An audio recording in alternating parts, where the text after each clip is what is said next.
mean, they get all sorts of cookies from Trump, huge windfalls from his, tax bill and the continuation of his 2017 tax cuts.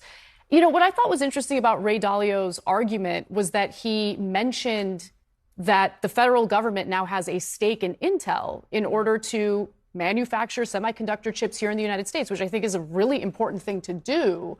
And also, isn't it better for taxpayers to get something back from their investment as opposed to just giving a corporation a massive amount of taxpayer money? I think you're making a really good point about the Intel stake. It's first of all, it's not unusual for governments and not socialist governments per se. Israel takes stake in companies. Denmark takes stakes in companies. That's not unusual. It does worry me, frankly, that this administration is taking a stake in private business because I don't think this administration is good at running things. I mean, it's very, very complicated to do industrial policy. I was a fan of what Biden did, but even with an administration in which everybody was sort of swimming in the same lane, it's very difficult to get it right. So Ben, I mean, when Trump is picking winners and losers in all sorts of aspects of the economy, I'm struggling to understand how that aligns with a conservative view of economic policy. Well, I mean, first of all, I don't think that him taking a stake in Intel does align with a conservative view of economic policy, but he's done many things. He's lowered taxes, he's deregulated, he's been cutting inside various executive functions of the federal government. All of that does. So what you have is a bunch of sort of mixed waters.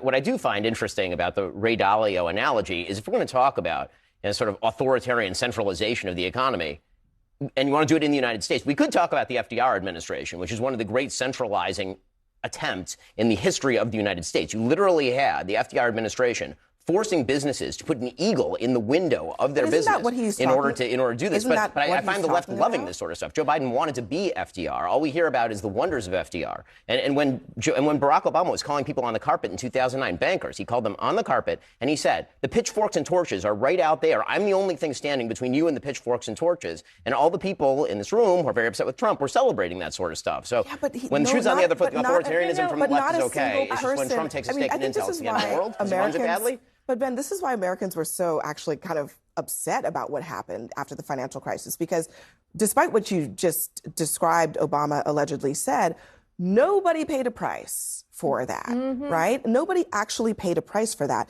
Meanwhile, Trump is not just the things that we talked about, not just Intel, which brings us back to the age-old debate. When should you retire?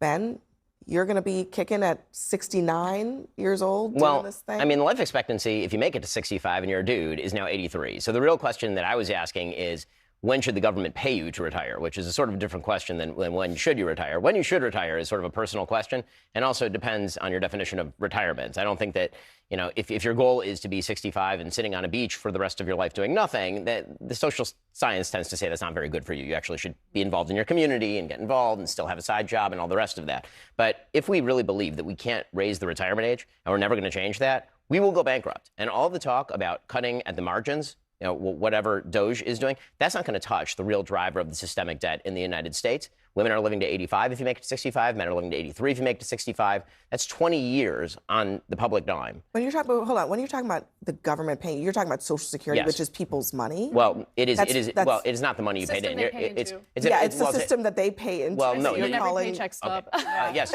but believe me, I pay a lot in my Social Security. Social Security. I don't know about you. I promise you, the amount that people are taking out is not the amount that is going in, which is why we are going bankrupt. Okay, but it's not the government just handing out a blank check. No, it's the government borrowing money to pay. Well, you pay in X dollars, and then you get multiple times X dollars when you retire. That is how the system works. It is not a lockbox. This is what Al Gore was arguing about in 2000. The other part of this, though, is at 65, right?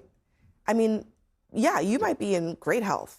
But many people are working hard jobs. They're on their feet. It depends on what job. I'm not saying if you're working back-breaking labor and your leg is falling off that you should be. By the way, I just totally reject what you just said about how we're going bankrupt due to Social Security. Really, you don't think like the trillions of dollars we've spent on wars in the Middle East might have something to do with that? It is not even our remotely national a percentage debt. of what we spend on Social Security. Our national debt shot up significantly after 9/11, after we started invading countries in the Middle East. You should look at a chart of now we're national at 30. debt. In 2008, we're spending hundreds of billions of dollars on Israel, on Ukraine. I mean, honestly, these foreign conflicts have a lot more to do with our national debt as hell they opposed do to by the us numbers. That paying is just into untrue. the Social You Security think system. Israel is a bigger portion of our budget than Social Security, Medicare, I think we Medicaid? spend way too much money on just asking as a military mathematical aid number for foreign thing. countries. You think Absolutely. Israel is more Do than you Social think Security? that Social Security is more of an issue compared to how much money we just shell out for conflicts abroad? matter of The truth of the expenditures and matter is math, that yes. both entitlements and defense are a big issue. I actually think Ben has a point here. I think that the nature of aging has changed.